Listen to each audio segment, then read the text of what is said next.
Kua rere atu rā ki tua whakarere.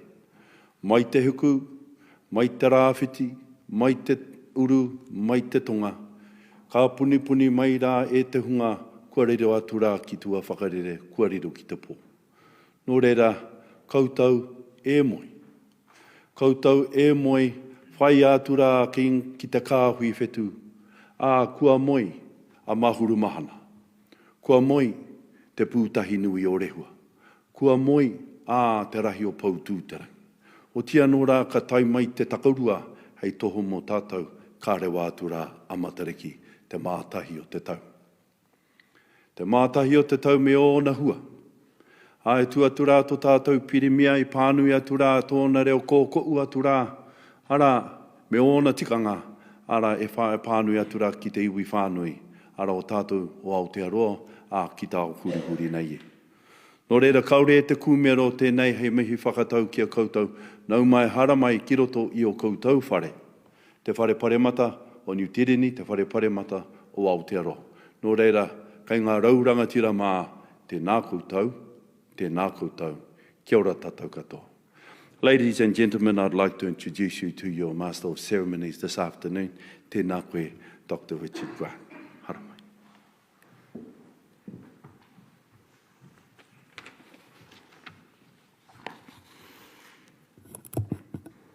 May I start with the housekeeping, please? In the case of fire, should the fire alarm sound, please evacuate the venue by the same route you entered or via the nearest safe exit. Please follow the directions of the security staff and the fire wardens. The evacuation assembly point is Bolger Park at the rear of the Parliament. In the event of a medical emergency, please refrain from calling 111. Inform security or venue staff immediately. Security will manage any medical emergency within the parliamentary complex. In the event of an earthquake, drop, cover and hold until it stops. Please keep away from windows and other obvious hazards in the venue. Please remain inside the venue and await instructions from the security staff. On arrival, you were issued with a visitor's sticker. Please ensure it is clearly visible and do not remove or discard it. The toilet facilities are located downstairs on the ground floor near the main entrance. All Parliament buildings are smoke-free. Guests are welcome to smoke only outside the main gates on Molesworth Street. Please switch your mobile phone to silent for the duration of the event. Photos are permitted within the Legislative Chamber room only, and please do not take photos anywhere outside of this room. Tēnā koutou, tēnā koutou, tēnā koutou katoa. I'm Dick Grant, the President of the New Zealand Institute of International Affairs, and it's a great honour to preside at this event today. I start by acknowledging the Manawa Whenua of Te Whanganui Atara, Te Atiawa and Ngāti Toa, and particular Te Atiawa leader Kura Moeahu for delivering and guiding us through the mihi whakatau. Tēnā koe akura. I also welcome and acknowledge the Right Honourable Prime Minister Chris Hipkins, along with the Honourable Nanaia Mahuta, Minister of Foreign Affairs, the Honourable Andrew Little, Minister of Defence. I further acknowledge and welcome the Dean of the Diplomatic Corps, members of the Diplomatic Corps, members of the New Zealand Institute, and other distinguished guests present today. The New Zealand Institute of International Affairs is a long-standing organisation. We were founded in 1933, designed to promote and develop public discussion of international affairs with the obvious aim of making sure that New Zealanders could have access to informed views of what is happening around the world, and in particular, get some idea of what they mean for New Zealand and its place in the world. There is no other body in New Zealand with the history and the scope of the Institute.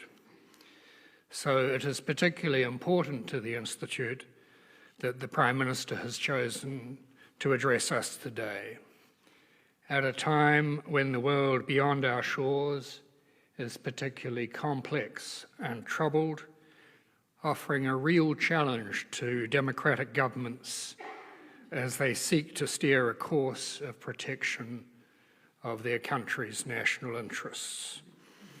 So between visits to Beijing and to Brussels, Stockholm and Vilnius, I am delighted on your behalf to welcome the Prime Minister to the podium. Prime Minister, the floor is yours.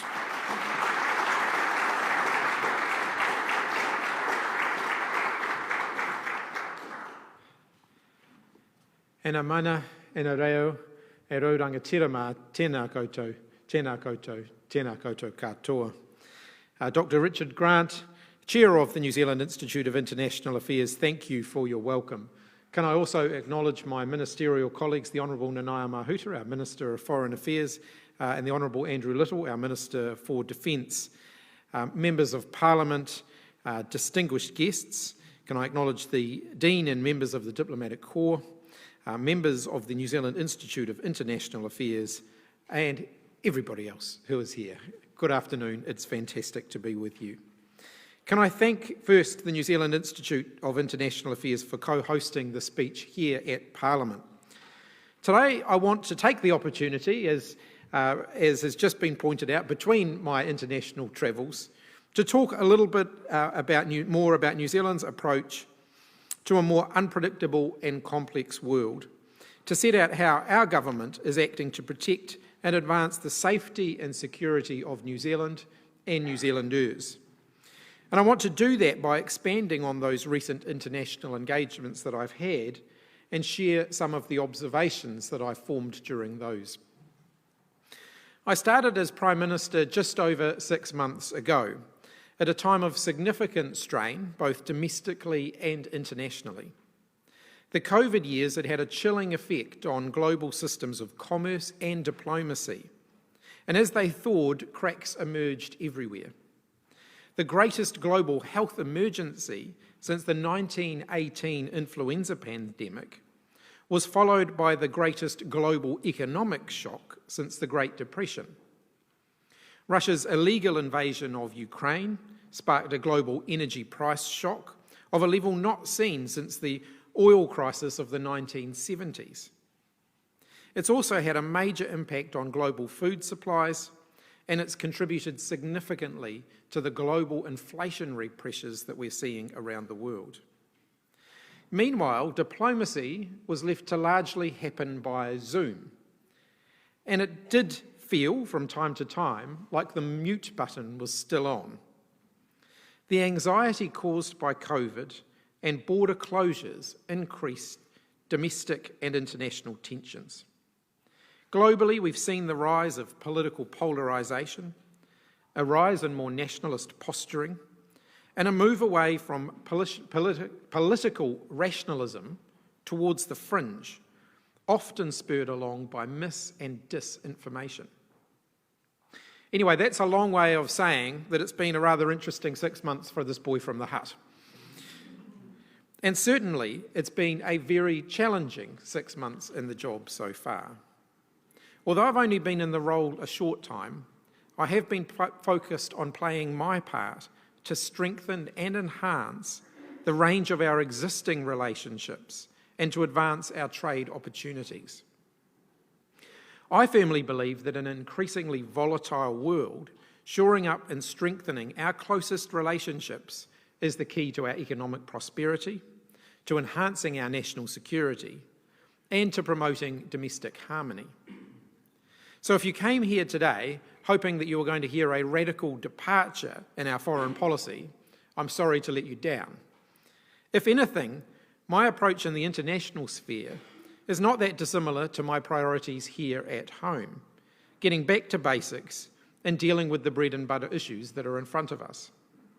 In foreign policy terms, That means making sure that we've got a greater focus on economic resilience across our trade markets in a time of global uncertainty.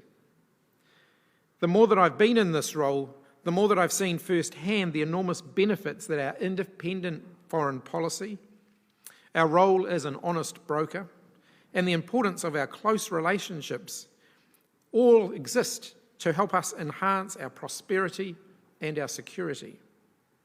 It's important to stress at this point, independent doesn't mean neutral. As a country, we may be small, but we are not bystanders.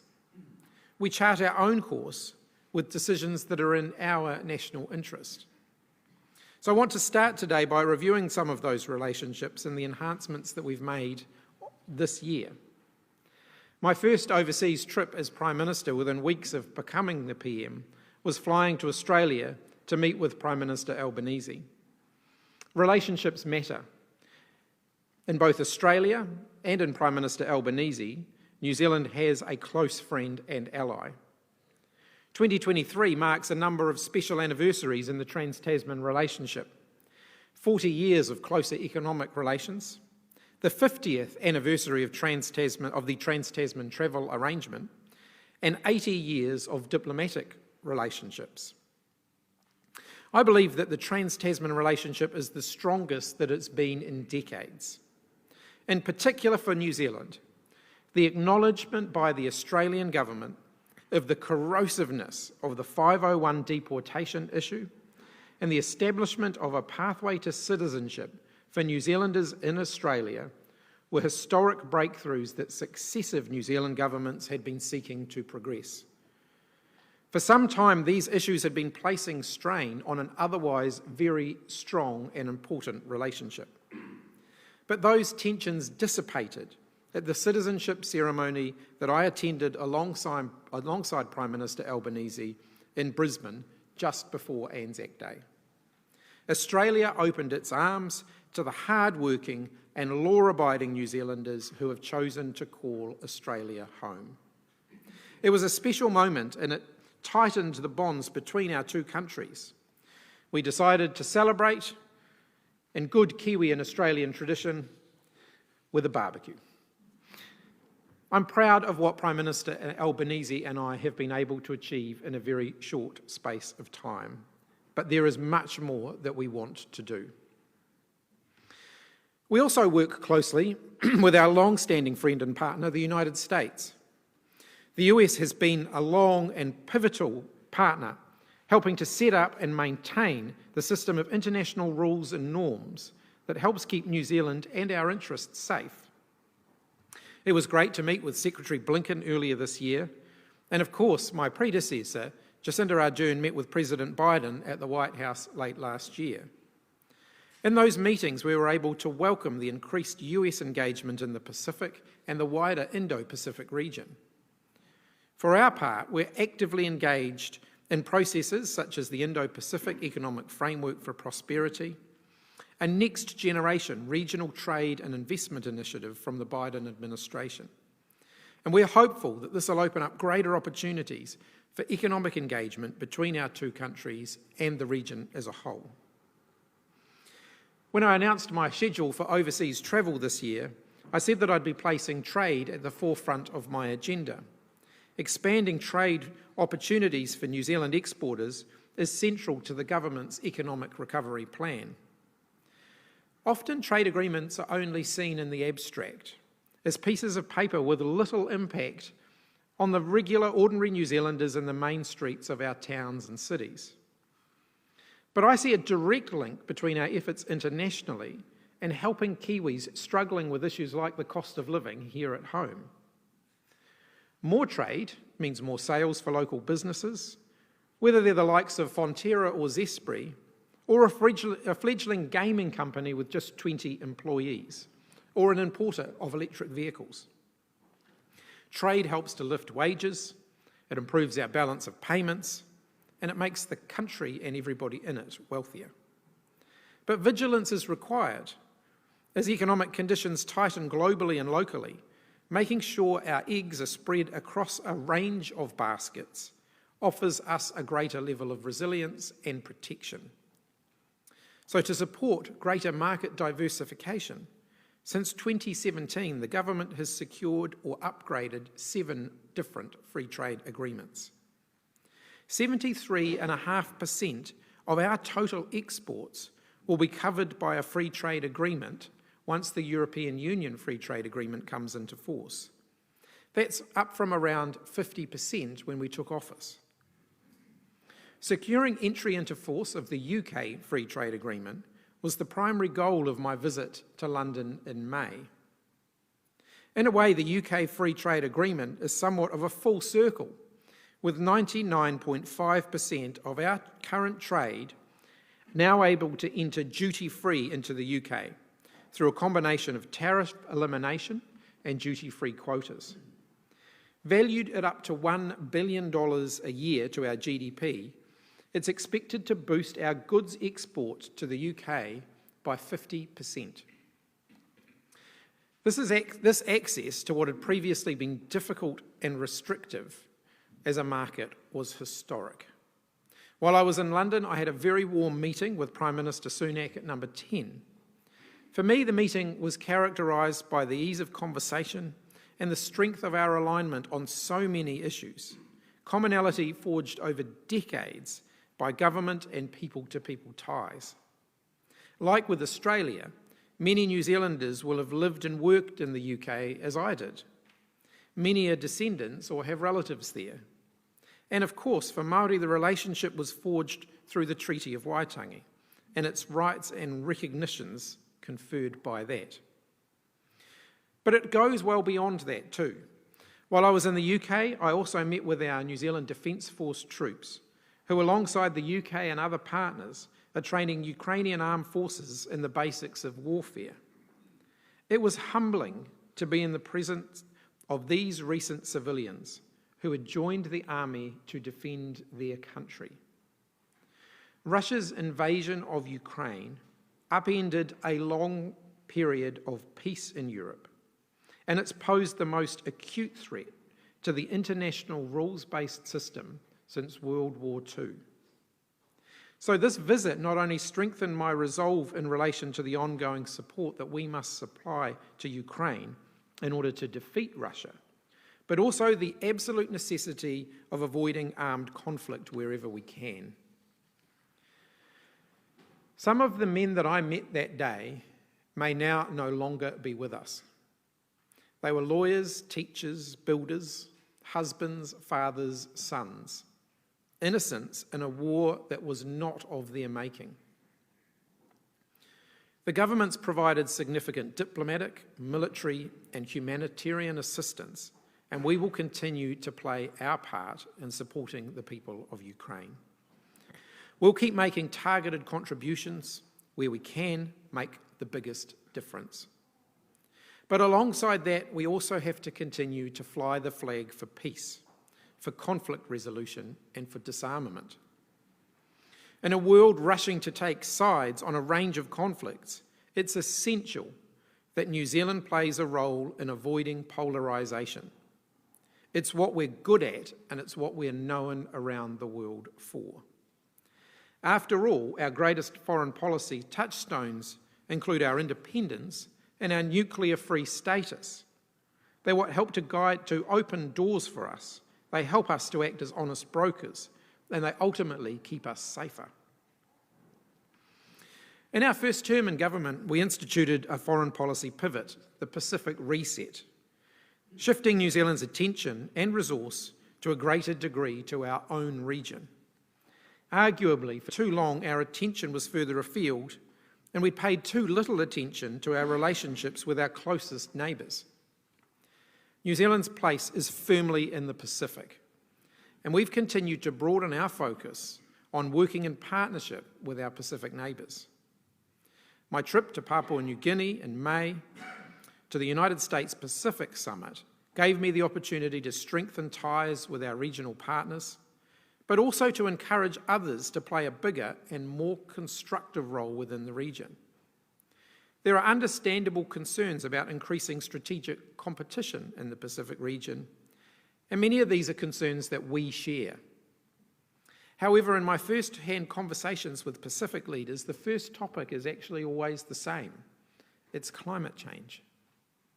Cyclone Gabrielle and the devastation it wrought in New Zealand is a reminder here at home of the increasing volume and intensity of extreme weather events that are happening right the way across the Pacific. Our commitment to provide over $500 million in climate finance in the Pacific region is being rolled out, but our neighbours are asking more of us. They're also asking us to use our voice on the world stage to draw attention to the climate crisis in our region and to use our relationship with countries that are large polluters to increase their efforts to reduce their emissions. That's a commitment my government will continue to make, both through leading by example here at home, whilst also exerting pressure on others to do more internationally. More broadly, supporting a peaceful and stable wider Indo-Pacific region, including through our important relationships in South and Southeast Asia, is vital for New Zealand's security and prosperity. The Indo-Pacific is home not only to many of our most significant export markets, but also increasingly strategic competition and tensions, from the South China Sea to Taiwan, and fundamental in addressing issues from climate change to transnational crime. I know the Minister of Foreign Affairs will be travelling to Jakarta next week to represent New Zealand's interests at important regional meetings with ASEAN and other partners. All the best for your travel. And just last weekend, I arrived back from China in a very successful trade mission. China is our most complex relationship. They're our largest trading partner, the destination of around a quarter of all our exports, and a significant source of tourists and students. It's also a country that successive New Zealand governments have sought to enhance our people-to-people and our diplomatic relationships with. On the wall at Fonterra's Shanghai office is a black and white photo of the first trade mission from New Zealand in 1973, shortly after the Kirk government established diplomatic ties. Our 50-year history and our world-leading free trade agreement, negotiated and signed during the Clark government, opens dialogue in that regard. It's obvious New Zealand and China hold a number of different views. We don't share the same democratic tradition that we do with other partners like Australia, the UK or the US. And our differing positions on human rights is also an area of disagreement. In global affairs, we've voiced concerns about China's more assertive posture on a range of issues. But in this regard, we have a choice, and as a government, we've chosen the path of open and honest engagement. Reports emerged just at the start of my trip of a robust conversation between our Foreign Minister, Nanaia Mahuta, and the Chinese Foreign Minister. You will have noticed that we didn't deny that. Our approach has always been that we are consistent in asserting our interests, we're predictable as we advance our values, and we're respectful in the way we engage in our relationship with China. A strong, mature, and complex relationship means that we will have those tough conversations, just as I also raised areas of disagreement with the Chinese leadership when I was in Beijing last week. But I think it's better to be having those conversations than not. Dialogue delivers greater security. New Zealand's national interests require continued engagement with China and cooperation where our interests converge. Certainly, our economic interests are significant. But there are other ways in which China challenges our national interests, and in these areas we will disagree. However, putting up walls and closing doors doesn't serve us well in the long term, and engagement is always preferable to isolation. As I mentioned earlier, my work as Prime Minister to further our international links and relationships occurs within a more challenging global context. As we scan the international horizon, we need to keep our eyes wide open to the emerging issues and threats to New Zealand and to our interests. Cyber actors, some of whom are state-sponsored, are increasingly emboldened. They're targeting critical infrastructure, government networks and large companies, including in New Zealand, for financial and strategic gain. The disruptive impacts of malicious cyber activities targeting information systems and telecommunications networks is growing, with real impacts for New Zealanders. Disinformation is on the rise around the world, and it's going to continue to pose ongoing threats to democracy and to social cohesion. Here in New Zealand, we've experienced how disinformation from international sources can find a niche, and it can amplify divisions and foment unrest. But as I said at the start, I'm not convinced these emerging threats require an entirely new foreign policy response. In fact, I believe our independent position, coupled with stronger ties and with partners and allies, puts us in a strong position to face the future. A good example is the Christchurch call. The call leveraged our position as an honest broker on the world stage to draw together a coalition of countries, tech companies, and civil society to address the issue of terrorist and violent extremist content online. Key tech companies like Facebook and Microsoft, and countries like France, were prepared to work with us on the call because of our global brand as independent, honest brokers. I can see this as a role that New Zealand can and should play regularly, be it on climate alongside our Pacific neighbours, on fair global trade rules alongside other smaller nations that rely on key multilateral institutions to provide a fair and level playing field, or at the International Court of Justice and the International Criminal Court seeking justice for Ukraine. The stability, certainty, and largely bipartisan approach to our foreign policy continues to be our greatest asset in addressing the emerging global threatscape. That said, we can't be passive, and we do need to keep investing in our defence and our security capabilities here at home. To that end, the government will be releasing an interrelated set of strategic policy documents and assessments spanning across New Zealand's national security, defence and foreign policy, and that will include New Zealand's first national security strategy.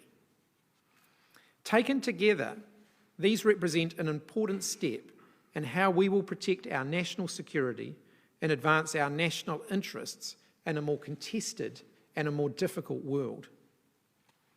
This set of documents will also outline where the government will be focusing its efforts, including investing in a combat-capable defence force and the wider national security system, tackling emerging issues like disinformation and undertaking more concerted efforts in areas where threats are growing, like our economic security, building and sustaining a public conversation on national security by being more upfront about what we're observing, as well as listening to New Zealanders in order to grow and maintain social licence for our efforts to protect our security.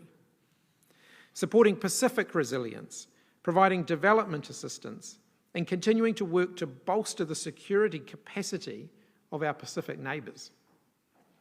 Strengthening security cooperation and ties in the broader Indo-Pacific region. And working to maintain and strengthen the global system of rules and norms that have served New Zealand so well. Taken together, these represent an important step in how we're protecting our national security and advancing our national interests in a more contested and a more difficult world. They also help us to inform our decision-making around ongoing investments in combat-capable defence force, including interoperability of all our assets like people, intelligence, tech, AI and defence hardware. It's important to remember that we're not beginning from a standing start, however. Over the past 6 years, we've invested well over $4 billion in major Defence Force capability, including the new P-8 Poseidon aircraft and the Hercules aircraft, updating and replacing military assets that were well and truly due for upgrade. The Royal Commission of Inquiry into the Christchurch mosque terrorist attacks created an extensive work program that's strengthening our security and our intelligence capabilities. And our long-standing membership of the Five Eyes Intelligence Sharing Partnership remains a cornerstone of New Zealand's security. Separately, because we share with those countries bonds of history and fundamental democratic values, we're strengthening our policy dialogue across a range of areas where we share common interests. With New Zealand hosting the annual 5-country ministerial meeting here in Wellington just a few weeks ago. Like any close family, we'll have slightly differing approaches from time to time, and the AUKUS agreement is a topical example of that. We understand the strategic drivers for AUKUS, and those partners know that New Zealand's nuclear-free position is proudly long-standing and it isn't going to change. We will not be part of the AUKUS nuclear submarine arrangement, and the partners in the AUKUS arrangement understand and respect that. Australia, the US, and the UK have long histories of cooperation with New Zealand when it comes to defence and security, and we'll continue to work together in areas that are consistent with our strategic needs and our values.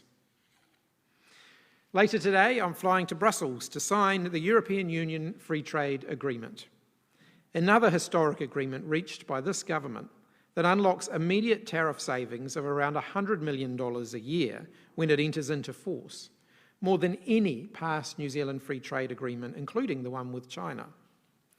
If you thought the UK free trade agreement was big, and it was, then I'm pleased to tell you that the European Union Free Trade Agreement provides more value for New Zealand, including tariff savings for our exports around 3 times those achieved through our great UK FTA outcome. I'll then travel to Stockholm and then to the Nato summit in Lithuania, which New Zealand has been invited to participate in for the 2nd year in a row. The world is changing, new threats are emerging, but I'm proud I will be in the middle of it, representing New Zealand and our views and values.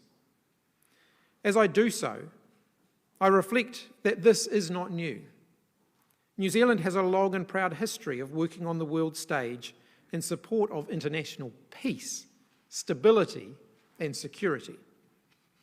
It was nearly 80 years ago when New Zealand's then Prime Minister, Peter Fraser, played a significant role during the formation of the United Nations in San Francisco.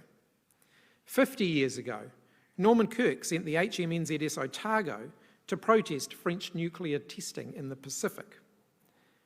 And nearly 40 years have passed since we became proudly nuclear-free. 20 years ago, Helen Clark stood firm against the war in Iraq, instead directing New Zealand's efforts towards reconstruction, peacekeeping, and intelligence support. It's this legacy of principled independence that we must continue to embrace as we combat these new challenges. New Zealand has a role to play and a contribution to make in shaping the international environment. The choices we make, how we exert our influence, and how we project our voice all matter. It means being neither naive nor fatalistic about the challenges that we face. It means marshalling all of the tools of statecraft in a concerted, integrated way while strengthening and investing in our capabilities. And of course, working to strengthen all of our partnerships and relationships, here at home, across our local region, and on the global stage.